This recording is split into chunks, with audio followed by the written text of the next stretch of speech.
el autoritarismo y la corrupción que indignan a la sociedad, México necesita periodismo libre e independiente.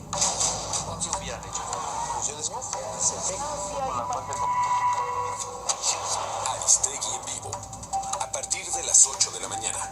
Síguelo en aristeguinoticias.com.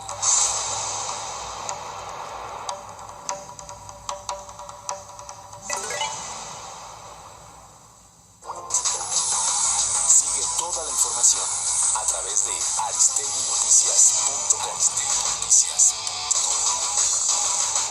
Sergio Aguayo, Denis Dresser y Lorenzo Meyer en Aristegui en vivo.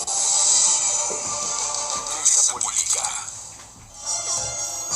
Bueno, gracias como siempre a Lorenzo Meyer, a Sergio Aguayo y a Denise Dresser que están aquí esta mañana de lunes. Bueno, con muchos temas, pero desde luego el hashtag Gobierno Espía nos obliga. Lorenzo Meyer, buenos días y bienvenido, ¿cómo estás? Buenos días, Carmen. Unos segundos antes de entrarle a este tema, ¿sí? Y es en la salida que hice de México, allá en la península escandinava, resulta que te ven bastante, Carmen, y te mandan muchos saludos. No creo que sean un ejército el que te esté viendo, pero es la comunidad mexicana que está allá y te toma a ti como punto central de referencia para seguir el proceso mexicano, el muy complicado problema mexicano. Bueno, dicho esto, entonces cumplo con el mandato.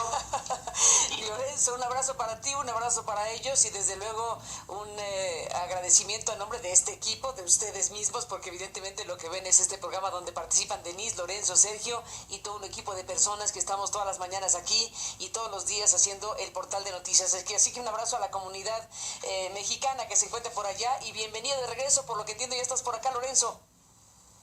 Bueno, Carmen, entonces vamos al punto, al Pegasus.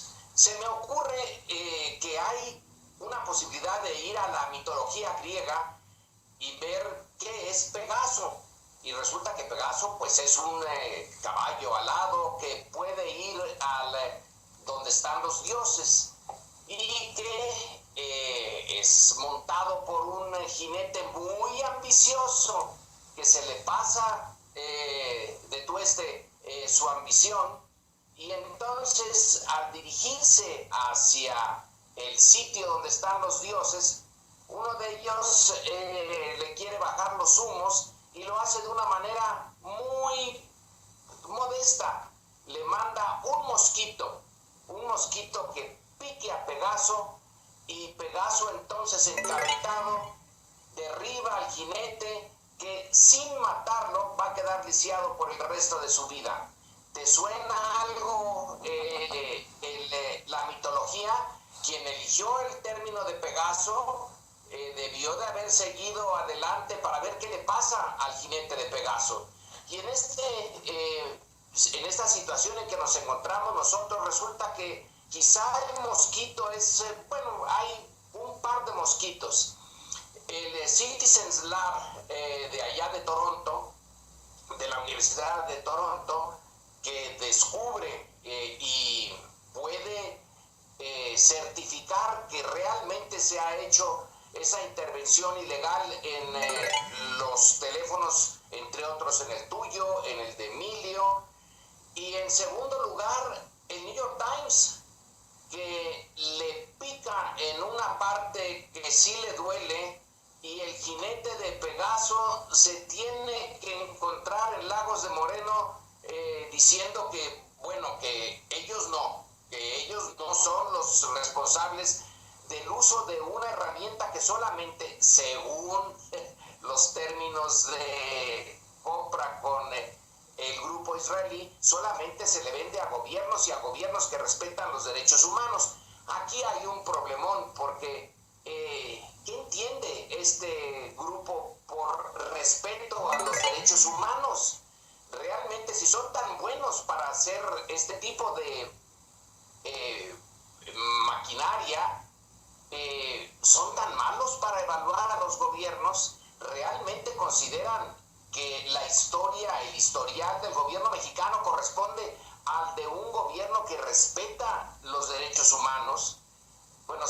sean imbéciles podrían suponerlo. Entonces, como son capaces de hacer esta arma de espionaje, supongo que no lo son. Saben a quién se lo venden. Y entonces falso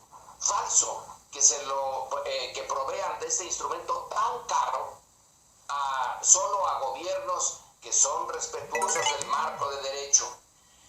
Aquí tanto peca el que mata la vaca como el que le detiene la pata. Así que la responsabilidad de este grupo privado pues es innegable, pero sobre todo es la responsabilidad del gobierno mexicano, salvo que encuentren que quien hizo este espionaje es otro gobierno, no sé, de cualquier otro país que está interesadísimo en lo que en tu vida privada y en la de los otros que han sido espiados. ¿Qué otro gobierno podría interesarse? ¿El norteamericano? Es difícil suponer que otro gobierno se gaste estos millones de dólares. Se supone que en conjunto pagó 80 millones de dólares el gobierno, pero pongamos que son más, que son menos, y que cada espionaje cuesta un dineral. Resulta que nosotros como ciudadanos estamos pagando el costo de nuestro propio espionaje. Y con esto termino, un indicador más claro de la no democracia mexicana es este, y el hecho obvio, clarísimo, de que los controles sobre el gobierno federal no existen, porque no existe equilibrio de poderes, porque no hay realmente un Congreso independiente, no hay un sistema judicial independiente y obviamente no hay una Procuraduría independiente. Entonces, si no hay independencia de los otros poderes, ¿cuál es la naturaleza del gobierno que contrató Pegasus?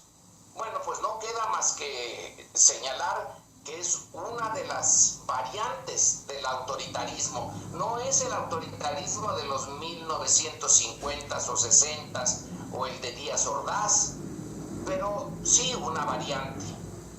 Y entonces el Pegaso va a seguir volando, supongo, pero realmente el jinete que lo montaba, pues no sé si sufrió una caída tan dura como el que señala la mitología, pero por lo menos resulta, y esto es interesante, que sean fuerzas externas, el Citizens Lab de Toronto, el New York Times de los Estados Unidos, quienes le pongan al menos un cierto límite, pero ninguna de las instituciones formales mexicanas ha sido capaz de enfrentarse a este escándalo que no nos sorprende, pero sí realmente nos indigna, Carmen.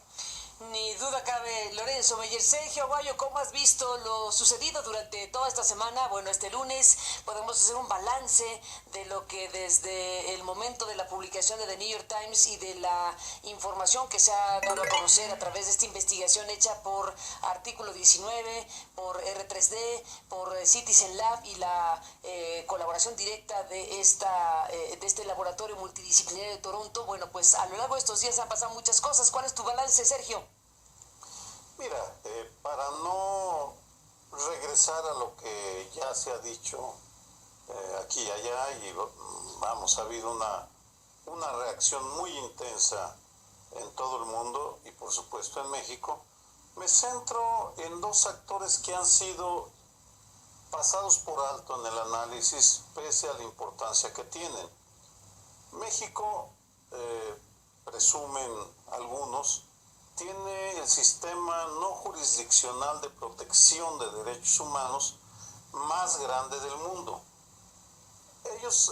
Esta frase se refiere a la existencia de organismos públicos de derechos humanos generosamente financiados que se encargan de tutelar, de hacer que se respeten los derechos de la ciudadanía, los derechos violados de la ciudadanía.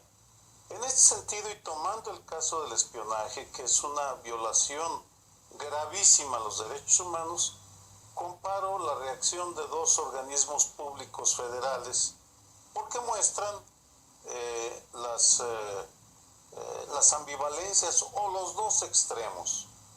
Estaría en primer lugar la Comisión Nacional de los Derechos Humanos, que a los 2 días, es decir, el miércoles de la semana pasada, salió con un boletín para informar que en su opinión se reunían los requisitos de riesgo, urgencia e irreparabilidad del daño para dictar medidas de emergencia a favor de las y los afectados.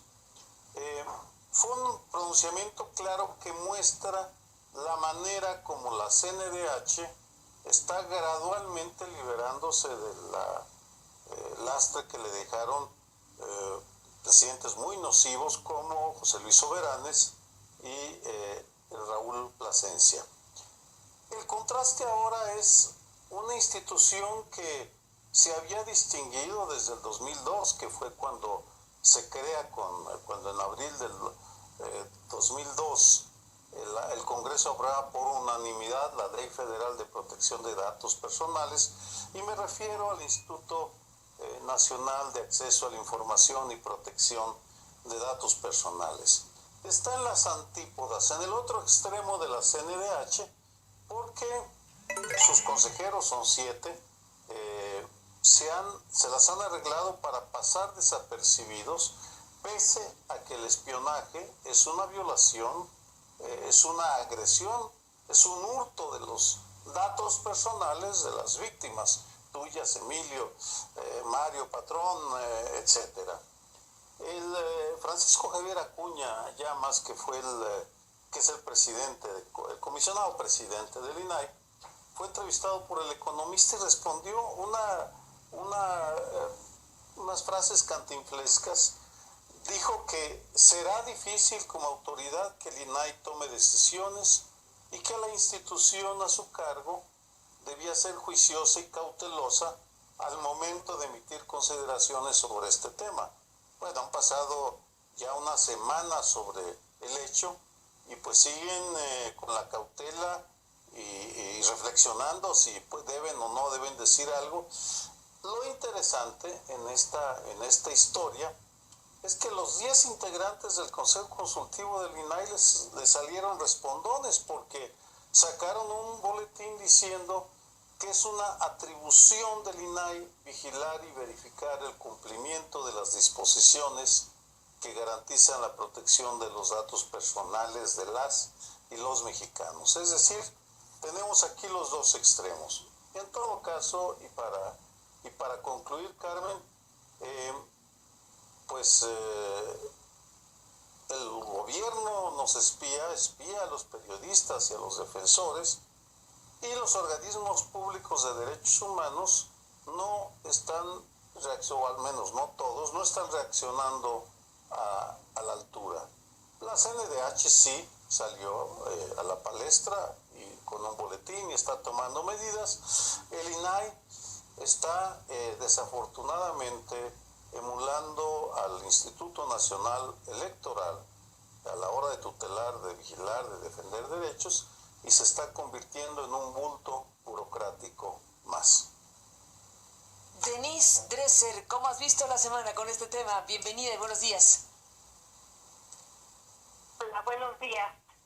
Pues, ¿qué presenciamos a raíz la semana pasada? Uy, tenemos un problema, Denise, con la línea telefónica, no está muy limpia la señal, no te estamos escuchando como se debe, pero bueno, solamente para agregar a lo que dice Sergio Aguayo, Sergio Lorenzo, en lo que recuperamos la señal con Denise. Bueno, está el tema de la Comisión Nacional de Derechos Humanos que mencionas, está el INAI y está la CNDH.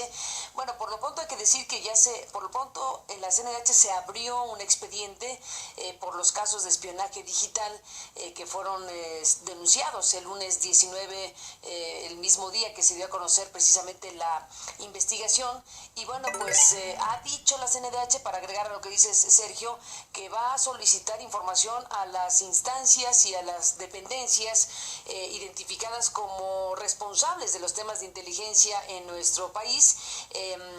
Dice la Comisión de Derechos Humanos que el hecho de que periodistas y defensores de derechos humanos sean objeto de estas actividades ilícitas afecta asimismo a nuestro sistema democrático.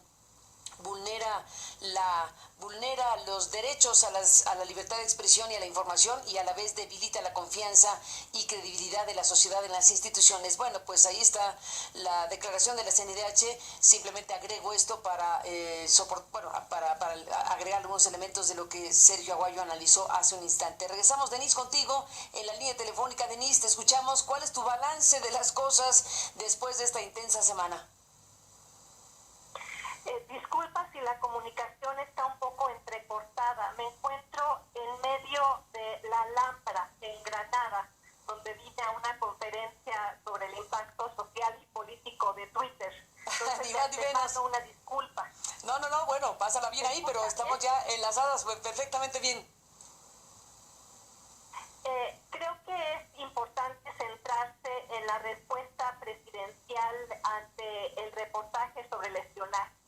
Fue una respuesta torpe, contraproducente, que además revela a Enrique Peña Nieto tal y como es, un presidente que acepta el espionaje, pero minimiza sus efectos, trivializa su impacto, victimiza a las víctimas y exonera a su gobierno aún antes de que se haya realizado una investigación. El discurso que pronunció en Lagos de Moreno es un conjunto de contradicciones, una serie de sinsentidos. En una coyuntura tan grave, termine hablando del beso que le dio en la boca una joven hermosa, que eso determinó la política social hacia la región.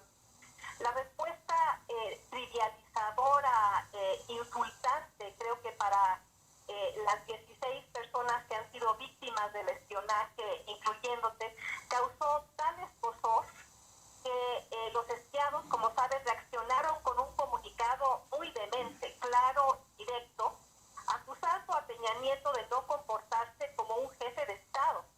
Y eso, a su vez, generó un acto simbólico en el cual participé junto con otros periodistas y activistas, que fuimos a entregarnos la semana pasada a la PGR, ya que Peña Nieto había dicho que caería todo el peso de la ley, se aplicaría todo el peso de la ley contra aquellos que habían acusado al gobierno de espionaje sin pruebas.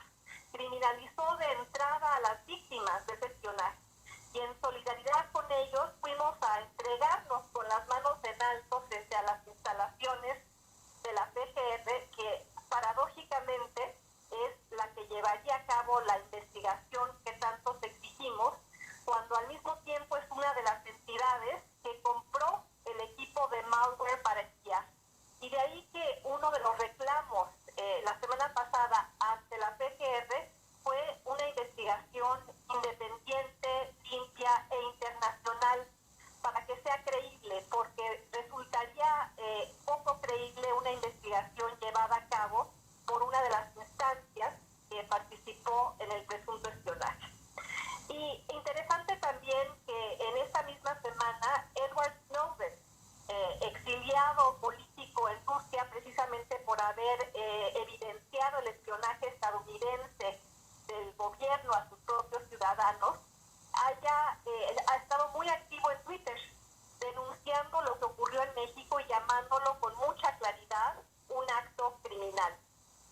Interesante también lo que ha salido a la luz en el reportaje reciente de Mexicanos contra la Corrupción y la revista Proceso, que detallan con mucha precisión la red que operó para comprar el equipo de espionaje, que involucra a un joven emprendedor, entre comillas, familiar de un prominente político y funcionario de la Secretaría de Comunicaciones y Transportes, que actuó como intermediario de la compañía israelí de espionaje y que le vendió el malware al gobierno mexicano.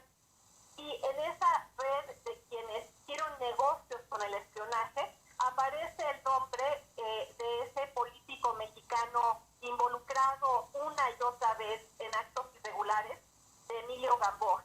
Entonces el espionaje también revela pues la operación de la coactitud en México y cómo detrás de esa coactitud se dan actos de corrupción y ahora de espionaje contra activistas, periodistas, que como decía Juan Pardín,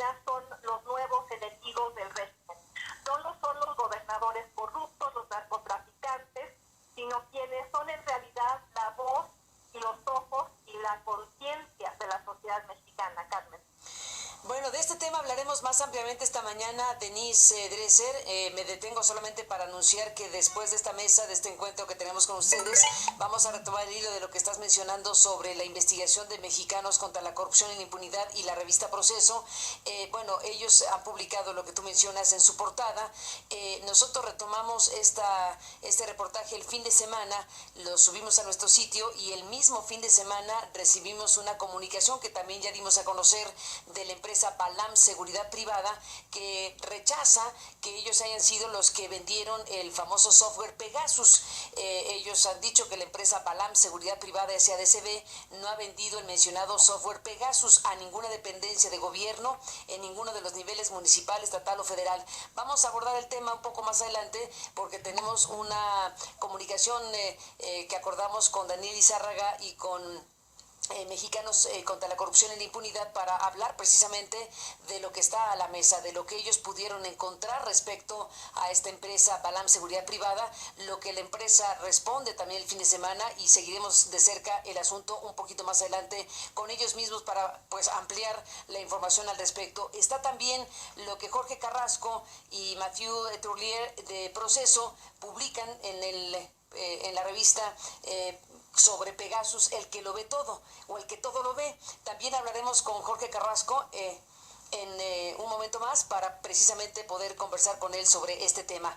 Sergio Aguayo, sé que te tienes que ir corriendo, Sergio, pero bueno, para regresar a la mesa, para regresar precisamente a lo que estamos aquí conversando, está el tema de la declaración de Lagos de Moreno que Denise recupera para su análisis. Está un presidente de la República que se ve enojado, en un primer momento amenazante, donde dice, bueno, pues prácticamente que va a pedirle, que le está pidiendo, ordenando a la Procuraduría que haga la investigación de las denuncias, pero a la vez que vaya a investigar a los denunciantes en un asunto que fue realmente pues muy revelador del verdadero Peña Nieto, porque tuvo que salir a corregirse a sí mismo el presidente después de las reacciones que hubo. Y tuvimos una perla la semana pasada en este programa, cuando al día siguiente de que dijo lo que dijo en Lagos de Moreno el presidente Peña Nieto, buscamos al corresponsal de The New York Times. Amablemente nos tomó la comunicación en un encuentro con Julio Hernández López y Genaro Villamil, y Asad Ahmed nos contó algo verdaderamente importante. Él nos dijo que había subido un tuit cuando oyó a Peña Nieto amenazante. Subió un tuit el corresponsal de The New York Times diciendo, palabras más o menos, que no estaba seguro 100% que estuviera amenazando a The New York Times, pero que podría estar amenazando a The New York Times el presidente de la República con su dicho en Lagos de Moreno. Cuando sube ese tuit, le llama también, o le manda un mensaje al director del área internacional de la presidencia en materia de comunicación y le dice, voy a escribir sobre lo que el presidente está diciendo porque lo encuentro amenazante contra nosotros. Y entonces, acto seguido, le dice, espérame un momento, dice, bueno, contéstenme algo respecto al tema, confírmeme lo que estoy aquí entendiendo o lo que tengan que decir. Y 10 minutos después le llama directamente el señor Eduardo Sánchez, que es el vocero del presidente, para decirle al corresponsal de The New York Times, no está el presidente de la República buscando ir en contra legalmente de New York Times ni cosa que se le parezca. Y le hace una revelación muy importante que yo quiero traer aquí a esta mesa con Denise, Lorenzo y Sergio. Le dice, a manera de explicación, que el presidente de la República no leyó sus tarjetas. Y eso nos lo cuenta el corresponsal de The New York Times y dice, no leyó sus tarjetas y por lo tanto dijo algo que no tenía que haber dicho y después por eso salió a corregir en pocas palabras. Es, Sergio, un retrato bastante importante de quién es verdaderamente Peña Nieto, porque yo digo, Peña Nieto dijo espontáneamente lo que querría que pasara con los denunciantes del espionaje, o no sé qué piensas. Mira, es una constante. Regresé, estaba buscando, no alcancé a encontrarla en el archivo. El discurso que pronunció Enrique Peña Nieto después de la Casa Blanca, no sé si recuerdes. Él se va de viaje, andaba por China y cuando regresa en la casa, en el hangar presidencial, hace una afirmación igualmente inquietante porque habla de que estaba ante una ofensiva, un complot para desestabilizarlo. Orquestado por ti, por supuesto, la conspiradora, la corregidora del 2014 de la Casa Blanca. Es decir, fue una acusación igualmente grave la que hizo. Y ya que estamos en este tipo de información, me han comentado fuentes que conocen lo que se piensa y lo que se dice al interior de Los Pinos. Sí, hay una explicación extendida entre algunos entre el círculo cercano a Enrique Peña Nieto, de que el problema del gobierno son los comunicadores que nos pasamos a señalarle pues lo que consideramos que está mal en ejercicio de nuestra libertad de expresión.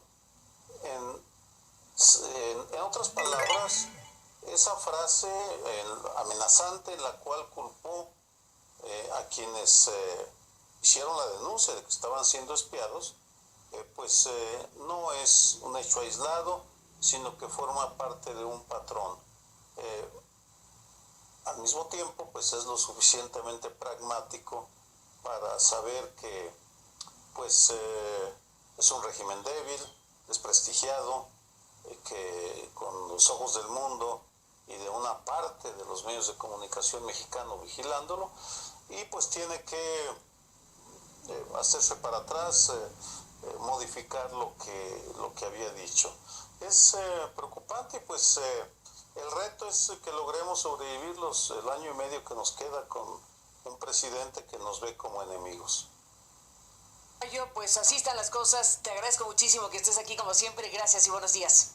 Buenos días. Gracias a Sergio Aguayo. Nos quedamos, Lorenzo Meyer, Denise Dresser, con la posibilidad de conversar directamente con Jorge Carrasco, el colega periodista de la revista Proceso que mencionaba Denise hace un momento, porque bueno, sí, la portada de Proceso es la mano israelí, el entramado del espionaje y un reportaje importante de Matthew Turlier y de Jorge Carrasco esta mañana. Lo recuperamos pues por obvias razones. Jorge, te agradecemos muchísimo que estés aquí, que te incorpores a esta conversación de este lunes. Bienvenido y buenos días.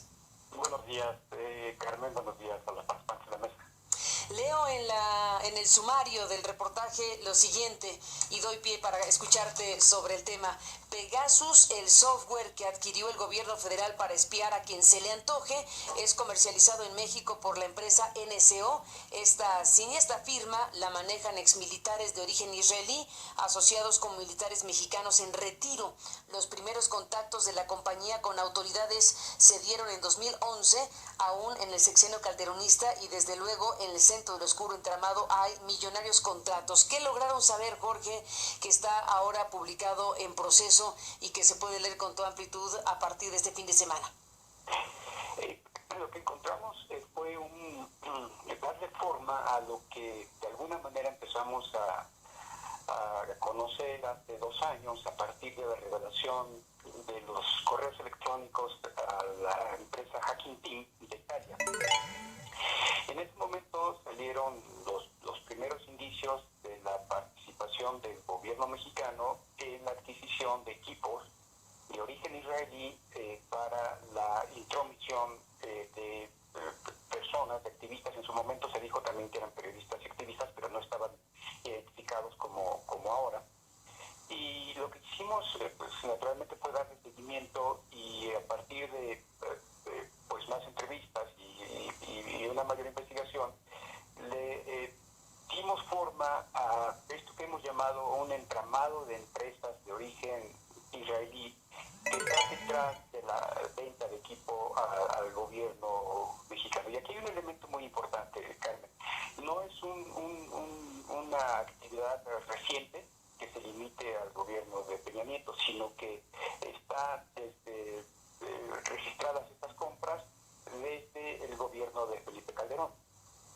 Entonces lo que pudimos ver es que pues hay una serie de nombres de empresarios mexicanos pero de origen israelí que han creado una serie de empresas distribuidoras de estos equipos, de estos software, y que se han asociado con mexicanos. Y uno de los temas que nos llamó mucho la atención fue la participación de exmilitares mexicanos. Es el caso, por ejemplo, de la empresa o del grupo corporativo Cabaz. Este grupo se presenta a sí mismo como un corporativo que tiene 5 empresas, las cuales todas se dedican al tema de seguridad y proveeduría de equipo, dice, ante la mayor alta tecnología. Y entre estas 5 empresas hay una que se llama SIM, Servicios Integrales. Y entre estos servicios están la venta de equipos de espionaje. ¿Qué es lo que pudimos ver? Pues encontramos aquí hay un cruce de nombres, de direcciones, de empresas que nos van llevando siempre al mismo origen. Empresas creadas por empresarios de origen israelí que tiene apoyo de mexicanos. Y una de ellas, decíamos, Balam Seguridad Privada, dice que es una combinación de la experiencia y de la tecnología israelí con el conocimiento y participación de exmilitares mexicanos. Ellos mismos lo sostienen de esa manera. Ha sido muy complicado desenmarañar quiénes y dónde están. Por ejemplo, hay empresas que manifiestan la misma dirección que nosotros visitamos y que evidentemente ni nos dieron acceso ni nos negaron cualquier información, a pesar de nuestra insistencia en que pues esta empresa estaba operando con recursos públicos, es decir, con contratos obtenidos con recursos del erario. No tuvimos ninguna respuesta, pero lo que pudimos hacer fue dar un panorama de quiénes y cómo están participando, de acuerdo con sus propias palabras, en la venta de equipos israelí. Ese es un elemento. El otro elemento muy importante fue quién está operando el equipo. Y lo que pudimos ver también como resultado de los trabajos que hemos hecho en la revista Proceso desde el inicio de esta administración, fue que estos equipos han derivado en los llamados centros, en el Centro Nacional de Fusión de Inteligencia y en sus respectivos 5 centros regionales de fusión de inteligencia. ¿Quién es el responsable de estos centros de fusión? La Secretaría de Gobernación, en particular el Centro de Investigación y Seguridad Nacional, el CISEN, que es responsabilidad del secretario de Gobernación, Miguel Ángel Osorio Chong, y el propio director del CISEN, Eugenio Además. Lo que pudimos ver también es que estos centros de fusión, este Centro Nacional de Fusión, este gran paraguas de concentración de las actividades de inteligencia en el país, recae directamente en el CISEN. Es lo que los técnicos llaman switch access a este tipo de equipos está en manos del CISEN. Y hay usuarios como la Secretaría de Defensa Nacional, la Sedena, que tiene habilitados, nos comentan que tiene habilitados algunos usuarios, pero pasando por la centralización que hace el CISEN. El gobierno de Enrique Peña Nieto ha insistido que una de las características de su gobierno respecto al anterior, o una de sus diferencias, ha sido precisamente la centralización de las actividades contra la delincuencia y en particular la inteligencia. Ellos han insistido que a diferencia del año pasado, pues ahora sí se hacen trabajos coordinados de inteligencia. Y por lo que vimos y lo que supimos es que estos centros de fusión de inteligencia son los que en efecto están concentrando la adquisición del equipo, la operación del equipo, y con un dato muy curioso, al principio del manejo de estos equipos en el gobierno anterior, desde el gobierno de Felipe Calderón, pues había quejas por parte de los vendedores de que los operarios del CISEN no sabían manejar los aparatos y además eran muy negligentes en su utilización. Muy negligentes en su utilización, entre otras cosas. Bueno, Jorge Carrasco, es, digamos, un panorama bastante amplio de los elementos que se tienen hoy en la mesa sobre la adquisición por parte del gobierno mexicano o los gobiernos mexicanos, precisamente de estos poderosos equipos de espionaje. Y bueno, pues ahora estamos en el punto de cómo se utilizan, para qué se utilizan, qué efectos tienen realmente para combatir el crimen organizado, o bien son distraídos para espionajes que nada tienen que ver ni con terrorismo ni con crimen organizado. En ese balance andamos siguiendo de cerca cuáles van a ser las instancias del Estado mexicano que tomen el hilo y hagan la investigación correspondiente de una cosa de este tamaño. Jorge Carrasco, ¿qué piensas? Sí, bueno, resulta muy difícil que el gobierno mexicano se investigue a sí mismo y por ejemplo, una vez que están identificados los usuarios afectados, pues lógicamente lo que tendría que hacer Procuraduría General de la República es algo muy básico que se hacen las investigaciones de este tipo, pues acudir a la compañía telefónica para que le pasen la llamada sábana de los teléfonos intervenidos. ¿Qué teléfonos han intervenido? ¿Cuándo? Y como sabemos, pues siempre que hay un teléfono intervenido, pues hay un radio de acción en el que se puede identificar cuáles son o dónde son los lugares dónde están los lugares de donde fue intervenido esos números. Entonces, eso que es tan básico, pues es lo que se esperaría de la acción de la Procuraduría y en particular del Procurador Raúl Cervantes. Bueno, pues tecnológicamente habríamos de ver cuáles son los caminos para identificar precisamente lo que Pegasus hizo, porque al final de cuentas parte de la gracia de este sistema es que no deja huellas, es parte de lo que significa el costo de este sistema, que bueno, pues tiene sus connotaciones y sus particularidades. Jorge Carrasco, está el reportaje especial circulando en Proceso, que forma parte de la portada, la mano israelí, el entramado del espionaje. Te agradezco muchísimo que estés aquí para compartirlo, gracias por estar aquí, buenos días. Buenos días, muchas gracias por la invitación. Igualmente a ti, Jorge Carrasco. Bueno, Lorenzo Meyer, Denise Dresser, estamos con esto aquí a la mesa. ¿Qué dices, Lorenzo? ¿El Estado mexicano y sus instancias será capaz de procesar esto como se debe? Ya sé que la pregunta te causa cierta sonrisa, pero te la tengo que formular porque es lo que tenemos. Cuéntame, ¿qué expectativa tenemos, Lorenzo, sobre el tema? Claro que no. Seríamos no solamente ingenuos, sino estúpidos si supusiéramos que va a haber algún resultado. Virgilio Andrade ya dejó huella. Ese sí dejó huella, no como Pegasus. Y la huella que dejó es la imposibilidad de que un gobierno que no sigue el marco legal, pues se investigue a sí mismo y dé un resultado creíble. Aquí también, después de este resumen del artículo de Proceso, Carmen, lo que viene lo que resalta es este círculo vicioso evidente. El Estado tiene la obligación de protegernos, de proteger nuestra privacidad, entre otras cosas, de mantenerse dentro de un marco de derecho. Pero como el Estado no sirve para proteger a los ciudadanos, entonces la seguridad privada ha prosperado. Las empresas de seguridad son producto de la inseguridad que el Estado propicia. Entonces hay, como digo, el círculo perverso. A menos seguridad estatal, más volumen de negocios para las empresas de seguridad privada, a las cuales el Estado les compra este tipo de instrumentos. Y la espiral ¿cuál es el límite? Va a seguir hasta el infinito.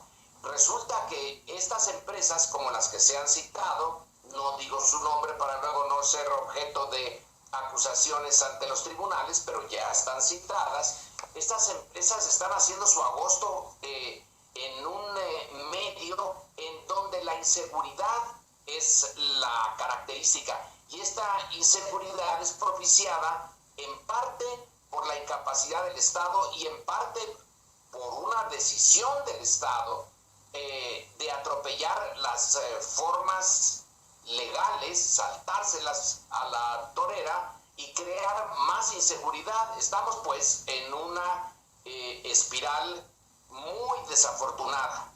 Resulta que ahora, Carmen, tenemos como protección, en la medida en que podamos hacerlo, ir al supermercado, comprar aluminio, de ese que se usa para mantener los alimentos más o menos en orden, y meter los celulares al refrigerador. Esas son nuestras protecciones. No es el Congreso, no es el sistema judicial, y desde luego no va a ser la PGR la que nos proteja. Tenemos una o dos cosas: destruir nuestros celulares, comprar otros nuevos, meterlos todo el tiempo en el refrigerador y en papel aluminio y usarlos nada más cuando sea necesario, y seguir así nuestra vida en el siglo XXI, pues es imposible.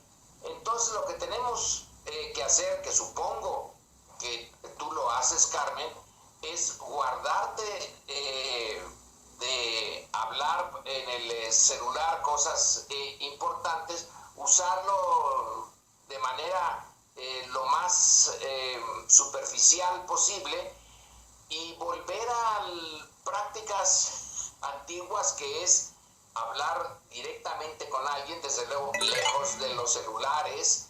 Supongo que la máquina de escribir sigue siendo ahora importante para nosotros, y esto nos indica, Carmen, la naturaleza no nada más del gobierno de Peña Nieto, sino del régimen. Insisto, estamos en un régimen no democrático.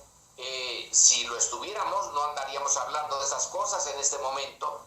Por lo tanto, lo de Pegasus y lo del espionaje es un indicador más de lo que nos falta como sistema político, como país, el camino que nos falta para recorrer antes de poder llegar a decir que somos demócratas. Dice Peña Nieto en su declaración de Lagos de Moreno, que bueno, en países democráticos no se espía. Bueno, pues sí, en efecto, en países democráticos, pero como en este sí se espía, él mismo, su propia argumentación se puede, deshacer hacia atrás y señalar que ahí está el punto de aceptación de la no democracia. Finalmente, Carmen, hace mucho tiempo que el Estado de México tiene la fama de usar sistemas de espionaje. Desde antes de Peña Nieto ya se habían denunciado estas, cuando había un centro de espionaje que no iba contra los delincuentes, o el encuentro en Naucalpan, cuando Beltrones denunció que estaba siendo espiado. Tiene una historia larga. Y bueno, me despido, Carmen, porque yo, como Sergio, también tengo que ir corriendo. señalando que este incidente al final de la presidencia, o casi al final de la presidencia de Peña Nieto, es un indicador poderosísimo de la naturaleza autoritaria del sistema, de las fallas del sistema, de lo vulnerable que es a la acción y a la crítica exterior, no a la nuestra. En la nuestra se puede ser indiferente y burlarse, no del todo, porque si no, no estaría espiando, pero sobre todo a estas agencias externas, la canadiense y el New York Times, que es una pena, pero son nuestras mejores formas de defendernos. El mundo externo, que se haga un poco cargo de lo que está sucediendo en México, que no se haga el que le habla a la Virgen, y que nos ayude a mantener a raya. Ya no, el eliminar este sistema es cosa nuestra, pero el de ayudarnos a poner límites, creo que la influencia externa puede ser muy útil para nosotros. Lorenzo Meyer, gracias por estar aquí, te mando un fuerte abrazo y estamos en comunicación. Gracias, Lorenzo, buen día. Buen día, Carmen. Buen día, Lorenzo Meyer, a Sergio Aguayo, que bueno, tienen que retirarse porque nos han contado que la grabación que hacen para Primer Plano en Canal 11, bueno, pues ahora de un tiempo para acá es más temprano, entonces bueno, tienen que un poco correr para poder llegar también a esa grabación y su presencia en el Canal 11 con este encuentro de todos los lunes que tiene lugar en este canal de televisión pública. Estamos, Denise Dresser, con este tema aquí, y bueno, pues escuchando a Lorenzo, a Sergio, a Jorge Carrasco, y desde luego lo que tú comentabas sobre la escena de Lagos de Moreno, del presidente de la República, ahí hay varias cosas que me gustaría escuchar tu opinión, Denise, que tiene que ver, bueno, con la reacción del presidente después de que dijo lo que dijo, que era un tono amenazante en contra de quienes hemos presentado esta denuncia, y así se entendió y así se interpretó. Tan es así que el corresponsal de The New York Times le pregunta a la presidencia: ¿nos van a demandar? En pocas palabras, este mensaje no estoy 100% seguro, pero suena a que nos van a demandar o a actuar legalmente contra los que publicamos o contra la sociedad que presentó su denuncia. Bueno, este talante de Peña Nieto nos habla de que tuvo que reaccionar porque vino una cascada de reacciones muy fuerte en las redes sociales y vino el tweet de The New York Times. Denise, tú que conoces muy bien el poder y la fuerza de un periódico como The New York Times, ¿qué contó más? ¿El tweet de The New York Times o la cascada de opiniones negativas al presidente por sus dichos en Lagos de Moreno que lo hizo tener que salir a rectificar? ¿Qué dices, Denise? Esa noche yo estaba siguiendo esto en Twitter de manera muy cuidadosa, yo diría casi obsesiva. Yo vi cuando el corresponsal de New York Times tuiteó sobre el discurso presidencial diciendo que no estaba seguro, pero que percibía las palabras del presidente como una amenaza. Y vi como casi inmediatamente tuiteó que había recibido una llamada directamente del gobierno mexicano para aclarar que no había sido así.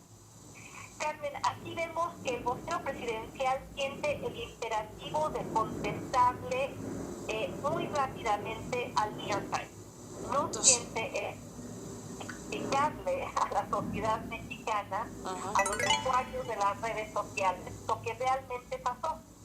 Y el intento de explicación se resume a, pues no leyó las tarjetas.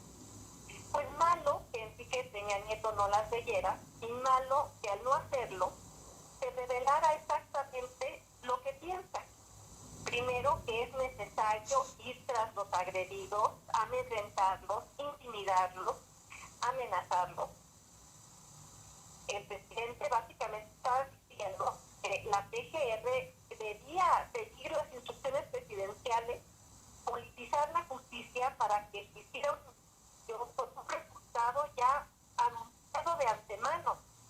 El presidente, desde su verdadero yo, dijo que Raúl Cervantes es en efecto un fiscal carnal y que como amigo del presidente debería hacerle el favor y exonerar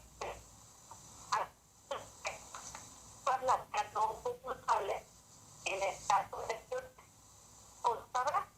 ofreciendo. Denise, te voy a interrumpir un segundo, porque empieza a distorsionarse la comunicación y ya no te estamos entendiendo del todo. Déjame colgarte, te marcamos en 30 segundos para que estemos de nuevo contigo escuchando tu análisis precisamente de ese momento, pues especialmente importante observar como lo hizo Denise, como dice ella, obsesivamente incluyendo la reacción en las cuentas de Twitter de muchísimas personas, de cómo se estaba observando a Peña Nieto declarar lo que declaró en Lagos de Moreno, donde, bueno, después de 4 días de que hubo un montón de reacciones de todo tipo, tanto nacionales como internacionales, sobre el tema de las revelaciones de esta investigación hecha por Artículo 19, por R3D, por Citizen Lab y por el Laboratorio Multidisciplinario de Toronto en Canadá, bueno, la colaboración directa de los técnicos de este Laboratorio Multidisciplinario de Canadá. Bueno, después de que eso se dio a conocer, que generó todo tipo de reacciones de inmediato es en pocos momentos o pocas horas de que se dio a conocer la investigación que fue retomada por The New York Times y publicada ese lunes. el lunes hace hoy 8 días. Las reacciones fueron múltiples y no fue sino hasta el cuarto día, si no me equivoco, que el presidente de la República salió a decir algo al respecto. Efectivamente, lo más que se tuvo durante la semana fue una nota mal hecha de respuesta al editor de The New York Times. The New York Times le solicitó una postura a la presidencia y en una nota sin membrete, sin firma más que el nombre del director de comunicación en materia internacional de la presidencia, le envió a The New York Times como respuesta diciendo que negaba que el gobierno mexicano espiara a personas de la sociedad. Bueno, esa fue la única respuesta que se dio en lo inmediato y se le dio precisamente a este influyente periódico, pero no se le dio a ningún otro medio, y cuando otros medios solicitamos a la presidencia una respuesta de lo que se estaba divulgando, simplemente se remitían a la nota de The New York Times, se remitía a la presidencia a esa pequeña nota que mandó al editor, sin siquiera mencionar su nombre, de The New York Times, como si esa respuesta a ese periódico de esa manera fuera suficiente para que el resto de los que pedíamos una postura tuviéramos para publicar una respuesta del gobierno mexicano. Catastrófico y lamentable el trabajo de la Dirección de Comunicación de la Presidencia, a quien se le paga muchísimo dinero para hacer ese tipo de comunicados de 3 pesos. El tema ahí, Denise, es precisamente lo que acabó sucediendo días después con el presidente de la República en Lagos de Moreno, hablando de su verdadero talante, o desde su verdadero talante, que después tuvo que corregir al final de cuentas. Denise, en eso estábamos, y tú dices que seguiste paso a paso, y ahí se perdió la comunicación, paso a paso, la discusión que se abre y las críticas al presidente que se hacen a partir precisamente de lo dicho en Lagos de Moreno. ¿Cómo se generó una reacción efervescente precisamente en las redes sociales? Denise, recuperamos el hilo contigo, si te parece. Sí, ante la respuesta del vocero presidencial a lo que ocurrió, pues la torpeza del vocero que intenta explicarle al corresponsal del New York Times que el presidente no leyó sus tarjetas, pues malo que Enrique Peña Nieto no lo hiciera, y malo que al no hacerlo revelara exactamente lo que piensa. Desde su verdadero yo nos dijo que era necesario ir tras los espiados, amedrentarlos, intimidarlos, amenazarlos, que la PGR debe seguir las instrucciones presidenciales y politizar la justicia para que haya una investigación con un resultado predeterminado. Desde su verdadero yo, Enrique Peña Nieto en Lagos de Moreno nos sugirió que Raúl Cervantes es en efecto un fiscal carnal y que como amigo que es al frente de la PGR, le hará el favor de exonerar al gobierno mexicano. Así como en el caso de la Casa Blanca no hubo culpables, en el caso del espionaje tampoco lo sabrá. Habrá una justicia a modo, como siempre. Y no es que el presidente lo permita, lo promueve casi. Y con respecto al reportaje y la entrevista que hiciste con Jorge Carrasco, pues vemos que hay empresarios mexicanos que están haciendo negocios y ganando millones de dólares con el espionaje y la seguridad nacional. Simplemente el spyware comprado, Pegasus, costó, según el reportaje, 80 millones de dólares. Es dinero público utilizado para espiar a ciudadanos en un desvío ilegal de recursos, porque seguramente no hubo una sola orden judicial de por medio que autorizara el espionaje a Juan Pardina, a Salvador Camarena, a ti. Entonces, creo que este caso es un ejemplo emblemático de lo que ocurre en México, eso que Joseph Stiglitz bautizó como el capitalismo de cuates, basado en los favores, las palmadas en la espalda, las licitaciones amañadas, la designación discrecional de contratos, que se ha dado en muchos ámbitos, en telecomunicaciones, en transporte, en energía. Tan solo en esta semana nos enteramos de cómo Carlos Peralta se convirtió en multimillonario proveedor de servicios a la Comisión Federal de Electricidad, de medidores, a un precio más alto del que era su verdadero valor, mediante licitaciones amañadas a través de las cuales generaba empresas fantasma para que compitieran contra él y que él siempre ganaba. Entonces, ahora lo que estamos viendo es una forma de operar de la misma manera en el tema del espionaje. Amigos pagando a amigos para beneficiar a amigos y espiar a supuestos enemigos, Carmen. Vaya resumen, Denise, precisamente del mapa mexicano sobre el tema del espionaje. Pues estaremos en comunicación, Denise, si me lo permites. Gracias por estar aquí esta mañana.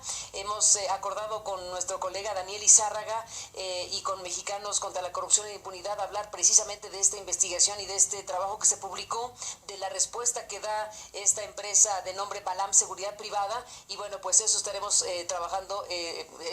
transmitiendo en unos momentos más. Denise, como siempre, gracias por estar aquí esta mañana. Buen regreso cuando estés de vuelta de tu viaje. Saludos y un abrazo. Gracias, saludos, buen día. Buen día, Denise Dresser. Estamos un momento más con Daniel Izárraga, Mexicanos Unidos contra la Corrupción. Sigue toda la información a través de aristeguinoticias.com. En México no va más un modelo donde impere la corrupción y la impunidad. Necesitamos hacer valer nuestros derechos y ejercer nuestra libertad.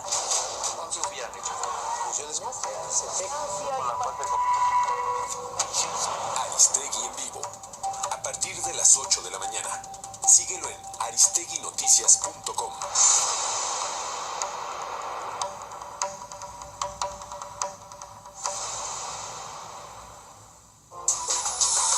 Sigue toda la información a través de aristeguinoticias.com. Bueno, regresamos esta mañana en un enlace con nuestro querido Daniel Izárraga. Estamos vía Skype conversando con nuestro colega para hablar, Daniel, de esto que se ha publicado el fin de semana, de lo que has publicado, Daniel, junto con Raúl Olmos, de Mexicanos contra la Corrupción y la Impunidad, y con Mathieu Tourrier de la revista Proceso. Esta publicación que, bueno, recuperamos en nuestro sitio Aristegui Noticias el fin de semana por la importancia del caso, por la investigación que han hecho ustedes y que dieron a conocer precisamente, pues con gran oportunidad, hablando de estos empresarios, jóvenes empresarios que se asociaron en una estrategia comercial y que, bueno, pues en poco tiempo convirtieron a la empresa Balam Seguridad Privada, SADCB, en una empresa proveedora del gobierno mexicano en sistemas de inteligencia y de seguridad.